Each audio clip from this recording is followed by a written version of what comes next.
ओम भगवते वासुदेवाय। इस संपूर्ण ब्रह्मांड के कण कण में व्याप्त सर्वशक्तिमान पूर्ण पुरुषोत्तम भगवान श्री कृष्ण को कोटि कोटि प्रणाम, जिनके एक वचन मात्र से अज्ञान का अंधकार नष्ट हो जाता है और आत्मा को अपने वास्तविक स्वरूप का बोध होता है। कुरुक्षेत्र की पावन भूमि पर भगवान श्री कृष्ण और अर्जुन के बीच जो दिव्य संवाद हुआ वही श्रीमद् भगवद गीता कहलाया। किंतु हे श्रोताओं, गीता का एक और अत्यंत गूढ़ और रहस्यमय स्वरूप है जो मनुष्य के जन्म से पहले की अवस्था का वर्णन करता है। यह वह ज्ञान है जो बताता है कि आत्मा माता के गर्भ में क्यों प्रवेश करती है। इसी दिव्य ज्ञान को गर्भ गीता कहा जाता है। मैं अजन्मा हूं, फिर भी सबसे जागरूक। मां के गर्भ में अंधकार में भी प्रकाश देखता हूं।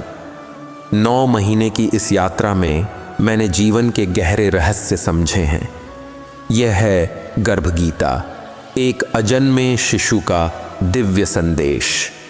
क्योंकि सच्चा ज्ञान किताबों में नहीं, जीवन के अनुभव में है। मां की कोख में निवास करते हुए मैंने जीवन के सबसे गहरे रहस्यों को समझा है। यह गर्भ गीता है, एक ऐसा संदेश जो मैं, एक अजन्मा शिशु, इस संसार को देना चाहता हूं। 9 महीने के इस पवित्र प्रवास में मैंने जो सीखा वह किसी भी धर्म ग्रंथ से कम नहीं। यहाँ अंधकार में भी प्रकाश है, मौन में भी संगीत है और एकांत में भी संपूर्ण ब्रह्मांड का अनुभव है। तो आइए इस दिव्य यात्रा में मेरे साथ चलिए। पहला पाठ, परिवर्तन ही जीवन है। मां के गर्भ में हर पल परिवर्तन होता है। कल जो कोशिका थी आज अंग बन गई। जो आज हृदय की धड़कन है कल श्वास बन जाएगी। मैंने सीखा कि जीवन स्थिरता में नहीं बल्कि निरंतर बदलाव में है। जो लोग परिवर्तन से डरते हैं वे जीवन से ही डरते हैं। हर दिन मेरा शरीर बदलता है, मेरी चेतना विकसित होती है। यही संसार का नियम है। रुकना मृत्यु है, बढ़ना जीवन है। इसलिए कभी भी बदलाव का विरोध मत करो, उसे स्वीकार करो और उसके साथ नृत्य करो।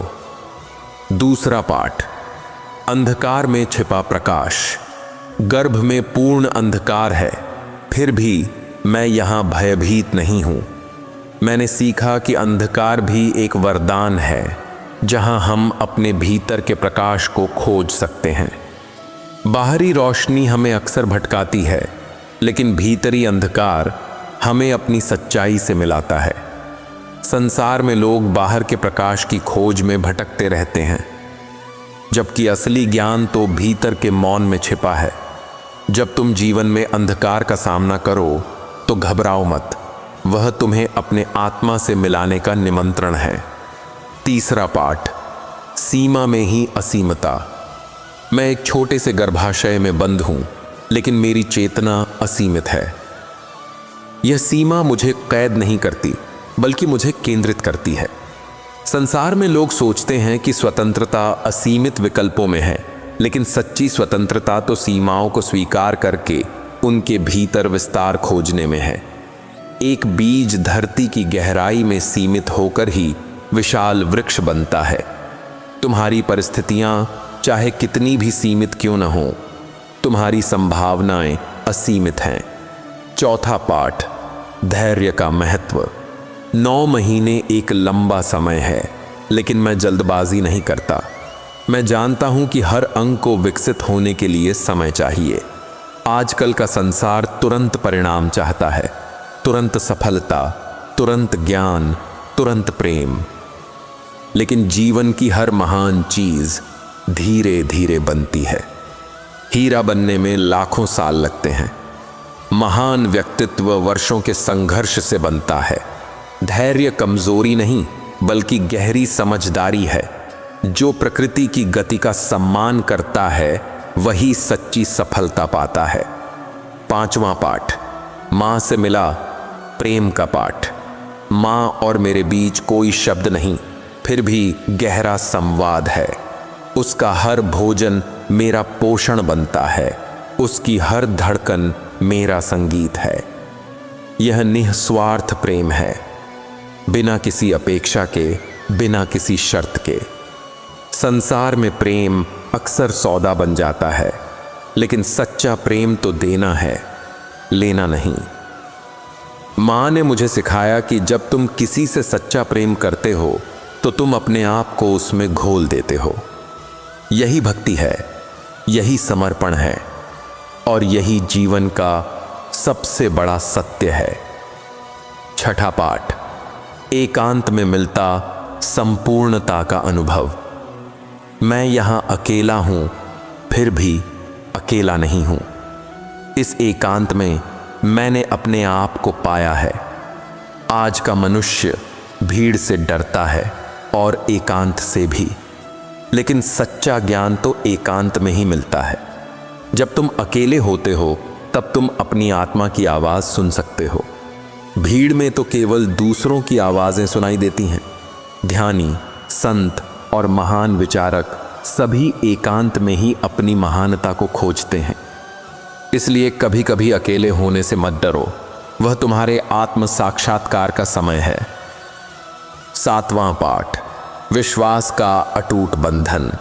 मैं नहीं जानता कि बाहर का संसार कैसा है, फिर भी मैं विश्वास करता हूं कि वह सुंदर होगा। मुझे विश्वास है कि माँ मुझे सुरक्षित रखेगी। यह अंधविश्वास नहीं, बल्कि जीवन में आगे बढ़ने का साहस है।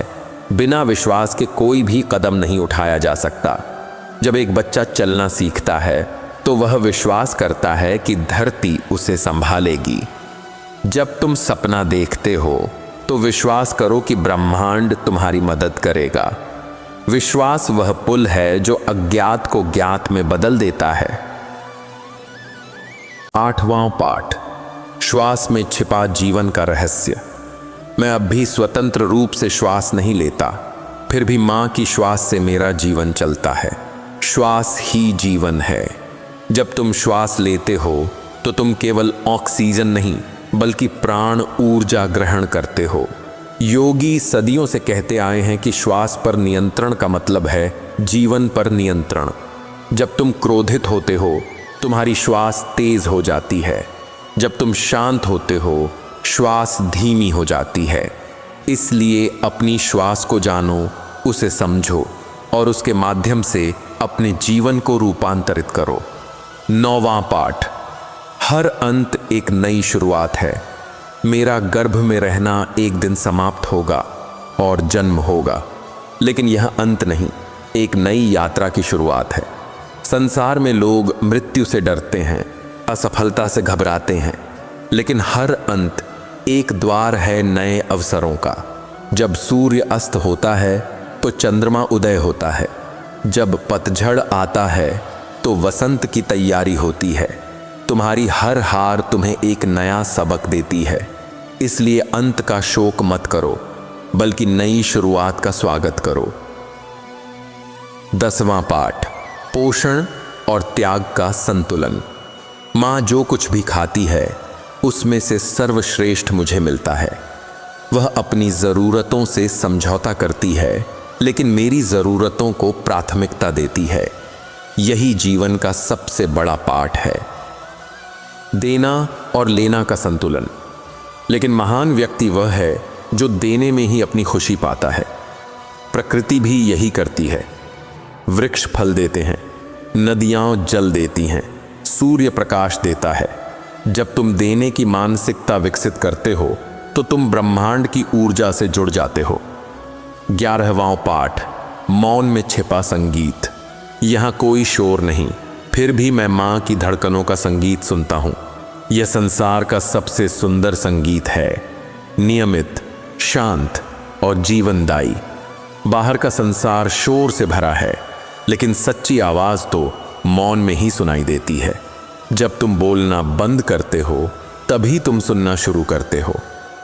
महान संगीतकार कहते हैं कि संगीत नोट्स में नहीं, बल्कि उनके बीच के मौन में होता है।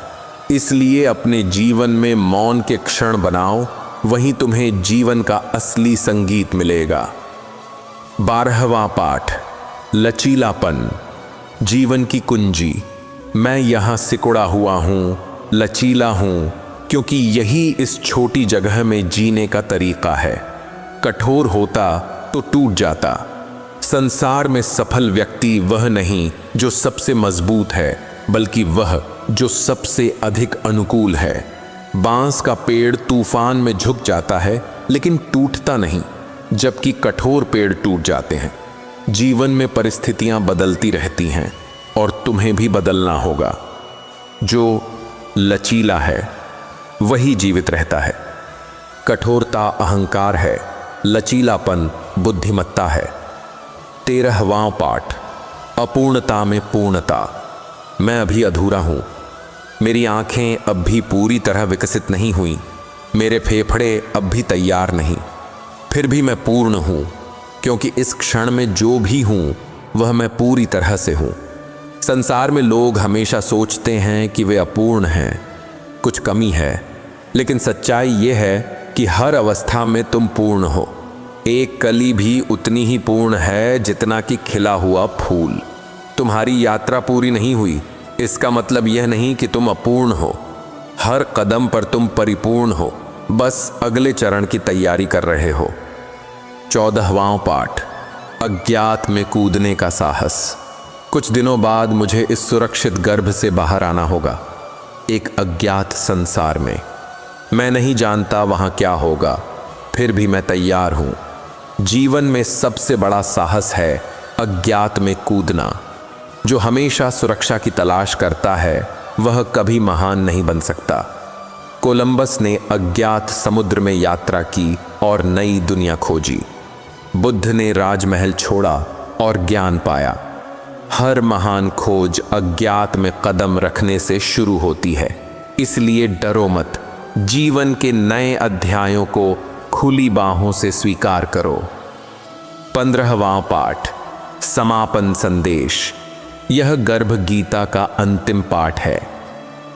मैंने मां के गर्भ में रहकर जो सीखा वह किसी विश्वविद्यालय में नहीं सिखाया जाता। यहां मैंने प्रेम सीखा, धैर्य सीखा, विश्वास सीखा। मैंने सीखा कि जीवन एक यात्रा है, मंजिल नहीं। जब मैं जन्म लूंगा तो एक नई यात्रा शुरू होगी, लेकिन इन पाठों को मैं हमेशा याद रखूंगा। तुम सभी को भी यही संदेश है, चाहे तुम कहीं भी हो, किसी भी परिस्थिति में हो, जीवन तुम्हें कुछ सिखा रहा है। आंखें खोलो, दिल खोलो और सीखो, क्योंकि जीवन सबसे महान गुरु है और हर क्षण एक पवित्र पाठशाला। जय हो इस जीवन की, जय हो इस यात्रा की।